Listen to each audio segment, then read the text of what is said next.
The cold hand of fear clenched my heart as I stepped onto the balcony. The palace hall was filled with the shimmer of chandeliers, velvet gowns, and the scent of flowers.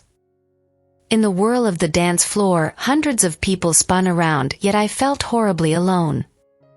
My gaze skimmed over the crowd, searching for the king. His Majesty Edward Lion, the mighty ruler of Avalon, was to make his choice to select a bride from among the young beauties of the kingdom. And I, Amelia Williams, daughter of a modest lord, dreaded the thought of becoming his chosen. Suddenly a hoarse whisper echoed from the dark corner of the balcony, "What are you doing here?" Hot breath scorched the tender skin behind my ear. I flinched but didn't turn around. "Hiding," I whispered confidentially. "Hiding? From whom?" "From..." I hesitated. Should I be completely honest with a stranger? Oh well, let him be damned. "From the king. I just want this damn ball to be over and for him to finally choose a bride." "Are you so repulsed by the idea of becoming his wife? Is he hideous? Arrogant? Malevolent?" "No. I don't know," I stammered. "Honestly, I've never seen him." "Then allow me to introduce myself. At your service, Edward Lion. Perhaps your opinion will change after our conversation," my unknown interlocutor unexpectedly announced. I spun around sharply, and my eyes met sparkling emeralds in the darkness. Before me stood a man clad in a black velvet cloak. His face was shadowed, but I could feel the strength and power emanating from him. "Your Majesty?" I exclaimed, astonished. King Edward Lion nodded, barely smiling. "And you, my lady, possess quite the audacity, hiding from the betrothed at your own ball." I felt a blush flood my cheeks. "I apologize, Your Majesty, I..." "No need for apologies," the king interrupted me. "I admire your candor. Besides, I myself am not particularly fond of formal receptions." And suddenly King Edward Lion made an unexpected gesture. He extended his hand to me. "I request the pleasure, Lady Amelia, of this tango." I hesitated for only a moment, then, yielding to an inexplicable impulse, placed my hand in his. To the strains of the tango we glided across the dark balcony. My gaze captivatedly explored the king's face. His features were sharp and refined, and there was a mysterious fire burning in his eyes. "You're not at all as I imagined you," I said sincerely. "And how did you imagine me?" the king inquired, curiosity gleaming in his eyes as he looked at me. Stern, authoritative, unapproachable. And am I not so? There was a hint of irony in his voice. "No. You. I lose the ability to speak, unable to find the right words. "You're enchanting, Lady Amelia," the king compliments, and I feel butterflies fluttering in my stomach. "And you're nothing like the other girls at this ball," he continues, his voice growing softer. "They all hope for my favor, for the title of queen.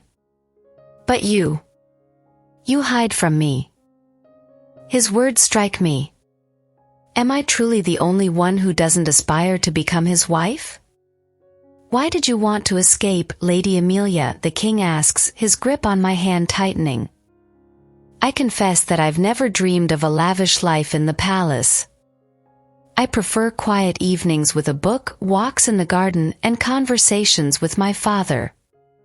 But confessing this to the king is a mad idea. I'm just not ready for such a turn of fate," I finally respond. The king falls silent, studying my face intently. "I understand," he says at last. "But fate sometimes can be quite persistent." Our eyes meet and an invisible spark passes between us. The music fades and we stand frozen in place, captivated by this sudden connection. "Perhaps we should return to the ballroom," I say, averting my gaze. The king nods but doesn't rush to release my hand. Lady Amelia, he whispers, leaning closer. This ball may be far from over, but our encounter, it has only just begun. With those words, the king escorts me back to the ballroom, leaving me bewildered and intrigued. The wide doors open, and once again, the king and I find ourselves amidst the bustling crowd. He greets the guests, his face assuming its usual, inscrutable expression. But his green eyes occasionally meet mine, and within them, merry fires dance discreetly. The evening drags on slowly. I dance with various partners, but my thoughts constantly return to the mysterious king and our meeting in the darkness. Suddenly, a familiar figure approaches me. It's Isabella, the daughter of the Duke of Santer, known for her sharp tongue and even sharper sense of jealousy. Sweet Amelia, her voice drips with false sweetness. Isn't the king simply enchanting tonight? I don't respond, only nod. Noticing my restraint, Isabella smirks slyly. There are rumors, as she begins, lowering her voice, that the king will soon make his choice. I wonder who will be the lucky bride. She looks at me meaningfully, and I feel a cold wave pierce through me. Isabella is undoubtedly hinting that I could become the queen. But the thought itself terrifies me. I don't know, I reply dryly. And honestly, I don't care. Isabella clearly doesn't believe me. She gestures with feigned sympathy and walks away, leaving me alone with my thoughts. The evening continues. The king dances with other contenders for his hand, but his gaze constantly seeks me out in the crowd. Our eyes meet, and he nods slightly as if hinting at our secret. Finally, the climax of the ball arrives. The king ascends a small platform and addresses the attendees. The hall holds its breath. "Dear guests," he says, his voice resonating throughout the hall. "This evening has gifted me with unforgettable encounters. But among them, there was one special." He pauses, scanning the hall. My heart flutters in my chest like a trapped bird. "The lady who hid from me in the darkness," the king continues, and his lips stretch into a faint smile. "The lady who dared to be herself rather than play courtly games." Whispers ripple through the hall. Everyone looks around, trying to understand whom the king is talking about. "Lady Amelia Williams," the king announces, his voice firm and decisive. "You will be my betrothed." It's as if thunder strikes the attendees. Isabella pales, and the other girls are stunned. And I stand there as if petrified, unable to believe my ears. The king steps down from the platform and makes his way toward me, parting the crowd. His gaze is unwaveringly fixed on me. "You, of course, may decline," he says, stopping in front of me. "But isn't it intriguing to find out what lies behind the palace doors?" He extends his hand to me, and in his eyes I see not only power but also excitement. Tension hangs in the air. All eyes are on me. And in this decisive moment, I realize I cannot refuse. Curiosity, excitement, and perhaps even budding feelings, all of it propels me forward. I place my hand in his. "I accept your proposal, Your Majesty," I reply, and in my voice, there's not fear but challenge. And then a spectacle erupts. The musicians strike up a solemn march, and the guests burst into applause. With a light smile on his lips, the king leads me through the astonished crowd. And here I am, Amelia Williams, instead of hiding from the king, walking alongside him towards my new, completely unknown, yet thrilling future. The royal palace impressed with its grandeur. Marble-lined corridors led to spacious halls adorned with paintings by famous artists and furnished with exquisite furniture. Servants, silently bowing, guided me through the corridors, the rustling of their skirts creating a sense of endless maze. Finally, we stopped by massive oak doors. King Edward stood before me. His gaze, once cheerful and adventurous, now turned serious. "Amelia," he spoke, his voice quiet. "Palace life is filled with rules and etiquette. You will have much to learn." I nodded, excitement gripping my chest. Fear of the unknown mingled with budding interest. "But don't worry," the king continued as if sensing my emotions. "You can always turn to me. I will try to help you." He opened the door and I stepped into my new quarters. They were larger than my entire childhood home, a spacious bedroom, a living room, a separate dressing area, and even a private balcony overlooking the royal garden. A servant, a woman in her 40s with a stern face, was already waiting for me. She curtsied briefly. "Lady Amelia, allow me to introduce myself. I am Elsa, your personal maid. I will teach you everything you need to know: etiquette, manners, dressing." The following days were exhausting. Lessons in etiquette, dance, language, all required complete concentration and dedication. Sometimes it felt like I was drowning in this sea of rules and ceremonies. However, the evenings were my respite. The king would visit my chambers and we would spend time conversing. He would talk about Avalon's history, his travels, his dreams. I learned that behind the king's stern facade lay a curious mind, a loving heart, and at times even a jovial nature. One evening, sitting by the fireplace, I confessed, "Sometimes I feel like I've stepped into a fairy tale. Everything is so unusual, so charming." The king smiled, his green eyes sparkling. "Perhaps," I replied, looking away. He moved closer, his warmth palpable even through the thin fabric of my dress. "Amelia," he whispered, his voice husky. "This fairy tale is only beginning. And perhaps someday you will want to be not just its heroine, but also its co-author." He leaned in closer, his lips almost touching my ear. And suddenly the door swung open. Isabella stood in the doorway, her face contorted with anger and jealousy. "Your Majesty," she forced out. "Urgent matters." The king frowned, his charm dissipating instantly. He politely excused himself to Isabella and left us alone. "Pay no mind," he said, turning back to me. "Jealousy is an ugly feeling." But his words couldn't completely dispel the tension that had arisen. And I realized that life in the palace was not just about balls and luxury. It was also about intrigue, jealousy, and constantly being under the watchful gaze of others. The king approached the window and gazed out into the dark garden. His figure looked lonely and mysterious. "Your Majesty," I dared to break the silence. "Is everything all right?" He turned around, his gaze distant and contemplative. "A king can never afford to fully relax, Amelia," he replied. "Not even in his own palace." "But you can trust me, can't you?" slipped from my lips. "Can't you?" The king fell silent, his eyes carefully studying my face. Then he slowly approached and stopped in front of me.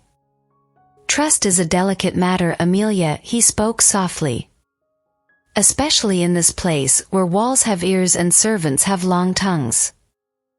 His words sounded like a warning, and I felt the cold breath of uncertainty. Could I adapt to such a life? Could I stand beside this mysterious man, whom I seemed to begin to understand but who remained a secret to me? Suddenly the king took an unexpected step. He lifted my hand and, to my great surprise, gently kissed it. "This night is full of secrets, Amelia," he whispered. "But one thing I know for sure, our meeting is not a coincidence. And perhaps you will be the one to unravel all the secrets hidden behind the walls of this palace." He winked meaningfully and left the room, leaving me bewildered yet intrigued. The next day brought new lessons, new rules, and undoubtedly new encounters. The story was just beginning and I, Amelia Williams, found myself at its very center. Would I become a queen? Or perhaps discover something much more? The answer seemed to lie somewhere behind the high palace walls, behind the king's enigmatic smile, and perhaps even behind the violet I happened to see today in the royal garden. Its delicate scent reminded me of home, of ordinary life, yet also enchanted me with its tender beauty and promise of something new, unknown. Learning was challenging.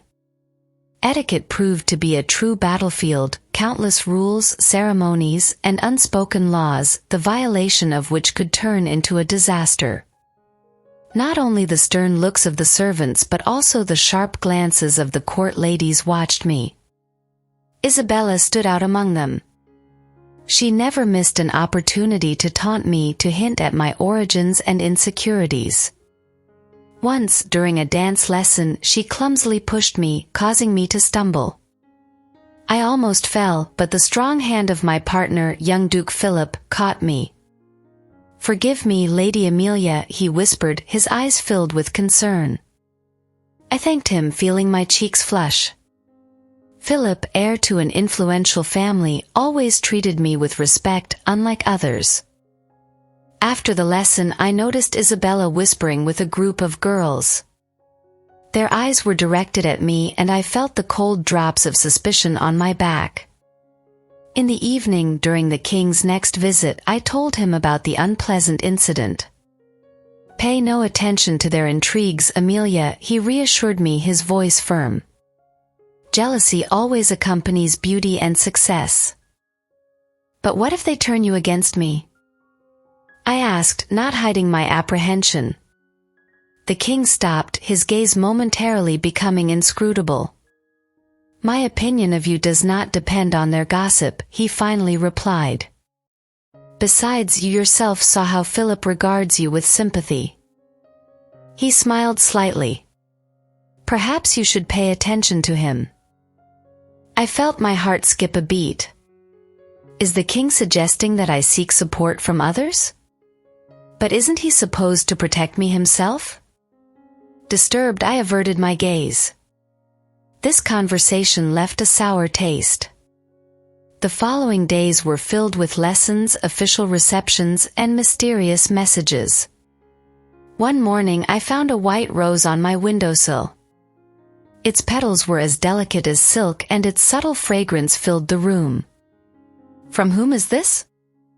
I asked Elsa, who was tidying up the room. The maid shrugged. "I don't know, Lady Amelia. Probably from one of the courtiers." I remained silent, but deep down I doubted. The rose appeared too mysteriously. In the evening, during another meeting with the king, I told him about the flower. He listened attentively and absent-mindedly twisted his ring on his finger. "Perhaps it's just a token of attention from one of the courtiers," he said indifferently. But his eyes betrayed him. They were wary, as if he was hiding something.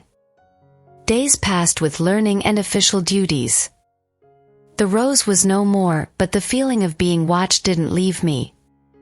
Once, while strolling in the royal garden, I noticed an old gardener working nearby. He looked up and our eyes met briefly. There was a cunning glint in his murky eyes for a moment. Feeling unsettled, I approached him. "Excuse me," I said, trying to hide my unease. "Could you help me?" The man remained silent, carefully studying me. "I'm looking for a specific flower," I continued. "It's white, with delicate petals and—" "A rose," the gardener interrupted me, his voice hoarse. I nodded. The man smiled and the wrinkles on his face deepened. "Roses grow near the north wall, milady. But usually they are only picked for special guests." He winked meaningfully and returned to his work. His words confirmed my suspicions. The roses weren't a coincidence. Someone with access to the palace garden was sending me these flowers. But who and for what purpose? That night sleep eluded me. My head was pounding with thoughts. The king, it seemed, was hiding something. Isabella and her gossip. Mysterious messages. It all tangled into a complex web. Suddenly, in the silence, there came a soft tapping on the window. I approached, my heart fluttering like a bird in a cage. Outside, against the backdrop of the night sky, stood a dark figure. "Lady Amelia," whispered the familiar voice. "You should be careful. The walls of this palace have ears, and there are more secrets here than roses in the royal garden." The stranger dissipated into the darkness, leaving me alone, stunned and frightened. Who was that? And what did he want to tell me? The next morning I woke up with a firm resolve. Sitting idly was no longer an option. I needed to unravel this mystery. And perhaps the only person who could help me, albeit the one I least expected it from, was Isabella. Despite her unpleasant demeanor and obvious dislike for me, she might possess information that I couldn't obtain from the servants or the king. Summoning all my courage, I asked Elsa to pass on an invitation for tea to Isabella. The maid was surprised but complied with my request. Soon enough, Isabella was sitting across from me, her eyes gleaming with curiosity and perhaps even satisfaction.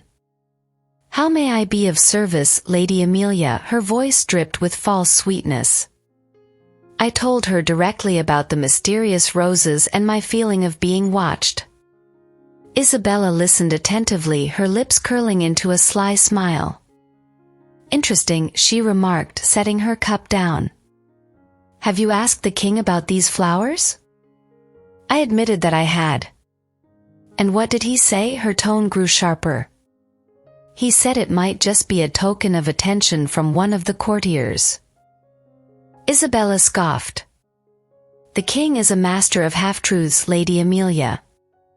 He will never tell you the whole truth unless it aligns with his plans." She paused, her gaze momentarily serious. "If you truly want to uncover the truth, you'll have to seek it out yourself. And perhaps I know where you can start." Isabella winked suggestively and, lowering her voice to a whisper, began to tell me a story that sent chills down my spine. It turned out that the white roses were a symbol of a secret society that had existed in the palace for many years. Members of this society called themselves the Shadows of the King, and according to Isabella, they possessed secrets that could jeopardize the king's rule itself. "But why are you telling me this?" I asked, taken aback by what I heard. Isabella rose from her chair, her face turning serious. "Because, Lady Amelia," her voice rang out firmly, "you have found yourself in the center of a game whose rules you do not know. And if you want to survive in this palace, you'll have to learn to play." And then, realizing the full danger of my situation, a plan formed in my mind. And though it was risky, I had no other choice.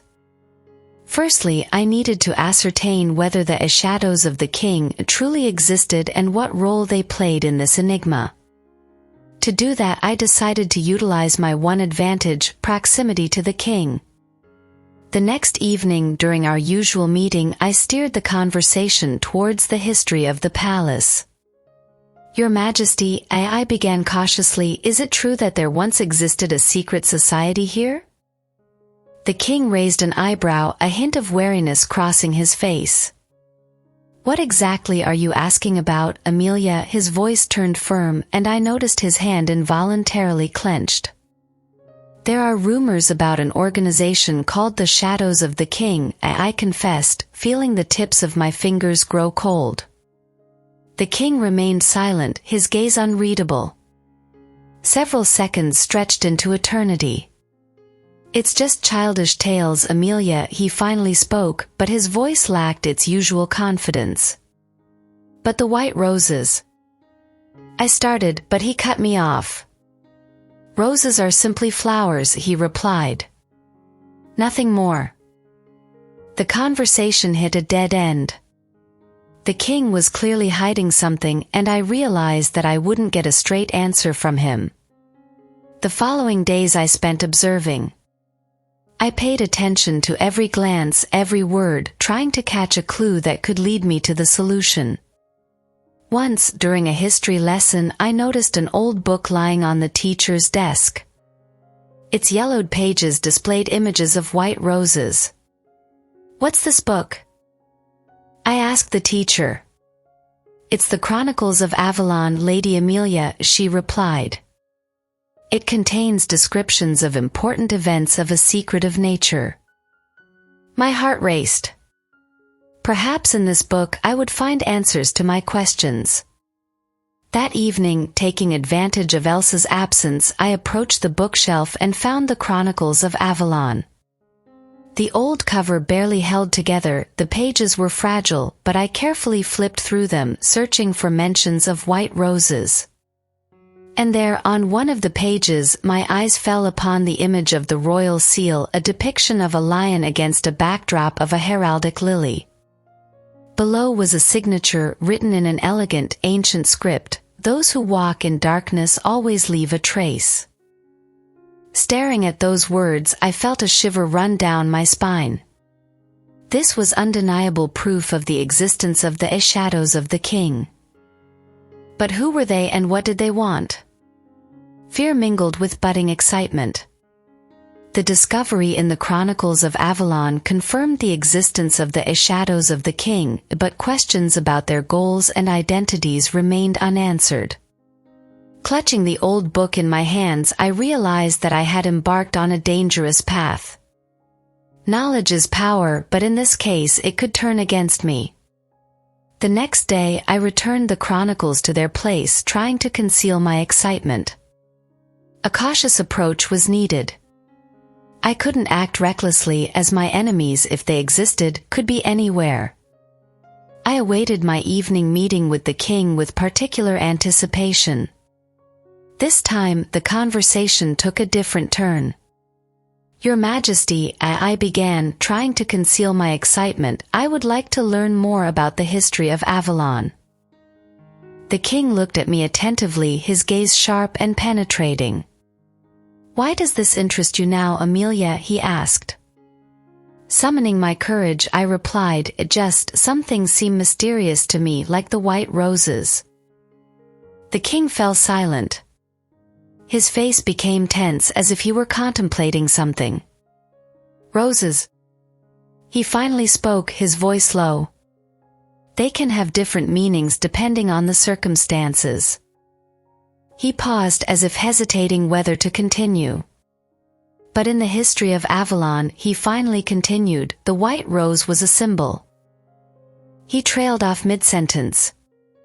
Suddenly the door burst open with a noise, and Isabella appeared in the doorway. "Your Majesty, urgent matter."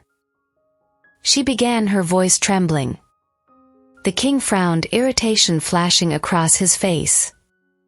"Later, Isabella," he replied. But Isabella wasn't backing down. "It concerns your safety," she insisted, her gaze troubled. The king sighed, his demeanor seeming unsettled. He apologized to me and left us alone. "Interesting conversation," Isabella muttered, her voice tinged with more than a hint of anger.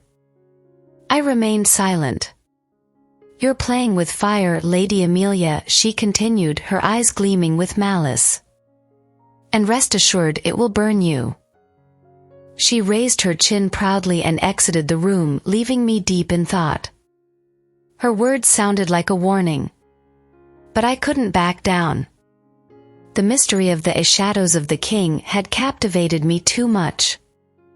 The following days passed in the usual rhythm: lessons, meetings with the king, court intrigues. But now there was a constant feeling that someone was watching me. One night, a restless sleep troubled me. Waking up to a rustle, I saw a dark figure by the window. My heart skipped a beat. "Who's there?" I whispered barely audibly. The figure moved toward me. In the moonlight, I recognized the familiar silhouette, the old gardener. "Don't be afraid, Lady Amelia," he whispered. "I'm here to help." Surprised, I opened the window. "What's happening?" I asked in a whisper. "You're in danger," the gardener replied. "Those who are sending you roses have malicious intentions towards the king. And they won't stop at anything." He explained that he was one of the shadows of the king but disagreed with their methods.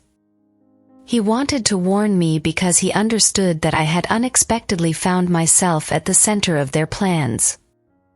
According to him, the roses were an invitation to a secret meeting with the leaders of the shadows. They wanted to use me as a means of pressure on the king. I understood the seriousness of the situation. It was necessary to act quickly and cautiously. I decided to inform Isabella about everything. The next morning I asked Elsa to deliver an urgent message to Isabella. To my surprise, she didn't come alone. Following her was the commander of the royal guard, a stern middle-aged man. "Lady Amelia," Isabella said, her voice firm. "We know about your meetings with the gardener." She glanced at the guard. "Arrest her." I was stunned by the unexpected turn of events. Isabella was playing a double game. She had betrayed me to the guard, despite warning me about the danger earlier. As they led me through the corridors of the palace, I understood her motives. She wanted to remain the king's sole confidant and was willing to do anything to remove me from her path. Finding myself in the dungeon, I felt fear and despair. I was accused of having connections with the king's enemies, and it seemed there was no hope of liberation. But suddenly the door of the cell opened. In the darkness, I saw a familiar silhouette. "Don't be afraid, Lady Amelia," whispered the gardener. "I'll get you out of here. Trust me." My heart pounded in my chest as I followed the gardener through the dark corridors of the palace. The cold stone walls were intimidating, and every rustle made me flinch. Can I trust him? The thought tormented me. Finally, we reached the secret stairs leading to an underground passage. "Quickly, Lady Amelia," urged the gardener. "We can't waste any time." The damp smell of mold and the damp cold enveloped the underground tunnel. We groped our way, clinging to the walls. "Where are we going?" I asked, trying to suppress a shiver. "To a safe place," replied the gardener. "You'll be safe there." After long minutes of wandering, the tunnel suddenly ended. Before us stood massive oak doors. The gardener approached them and uttered a few words in a language unfamiliar to me. The doors opened silently, and we found ourselves in a small room furnished with antique furniture. "This is my room," explained the gardener. "No one will find you here." He offered me to sit down and poured a cup of hot tea. "Tell me what happened," he asked, when I had calmed down a bit. I told him about Isabella, her betrayal, and how I was arrested. The gardener listened attentively, furrowing his brow. "This Isabella is a dangerous person," he spoke when I finished. "She won't stop at anything to achieve her goals." "What should I do?" I asked, feeling despair. "You need to escape from the palace," the gardener replied. "And the sooner, the better." "But how?" I wondered. "All the exits are guarded." "I know a secret passage," the gardener said. "It leads to the forest." He approached an ancient painting hanging on the wall and moved it aside. Behind the painting, there were doors leading to narrow stairs. "This is our way," the gardener explained. "But be cautious." He gave me a small lantern and escorted me to the beginning of the stairs. "Thank you," I sincerely said. "You saved my life." "There's no need for gratitude, Lady Amelia," the gardener replied. "Just remember, you're not alone." I stepped onto the stairs leading into the unknown. Dangers and challenges awaited me ahead, but I believed I could overcome them. My life had changed drastically. From a young lady surrounded by attention and luxury, I turned into a fugitive seeking refuge. But I wasn't going to give up. I needed to find a way to expose Isabella and the shadows of the king, as well as clear my name. The journey to truth and justice was just beginning. Escaping from the palace was only the first step on the path to freedom and justice. Ahead of me lay a dangerous and thorny path filled with secrets and dangers. I walked through the dense forest, holding on to the lantern the gardener had given me. Light pierced through the thick foliage, illuminating the uneven path. Every rustle, every sound was intimidating, but I tried to walk confidently without looking back. Finally, the forest ended. Before me stretched a field, beyond which I could see a small village. I sighed with relief. In the village, I found shelter with a kind old woman who agreed to help me. She had heard about the shadows of the king and their malicious plans. With her help, I was able to contact people who shared my desire for justice. Together, we devised a plan to expose Isabella and the shadows of the king. Finally, it was time to act. We gathered all the necessary evidence and organized a meeting with the king. During the meeting, I presented the king with all the facts proving Isabella's betrayal and the criminal actions of the shadows of the king. At first, he didn't believe, but later, when we presented him with undeniable evidence, he had to admit the truth. Isabella was arrested and the shadows of the king were exposed. The king thanked me for my help and promised to punish the guilty. My name was cleared and I was able to return to the palace. But now I was not just a young lady, I was a heroine who had uncovered the secret of the shadows of the king. The story didn't end there. Ahead of me lay much new and interesting. I knew I would continue to fight for justice and help people. Life had taught me a valuable lesson: never give up, always strive for your goal, believe in yourself, and believe that good always prevails. Thank you for being with us today. I hope that this story has brought you emotions. If you enjoyed the video, don't forget to like it, subscribe to the channel, and click on the bell so you don't miss any of our new stories. Thank you for your support. You are the best.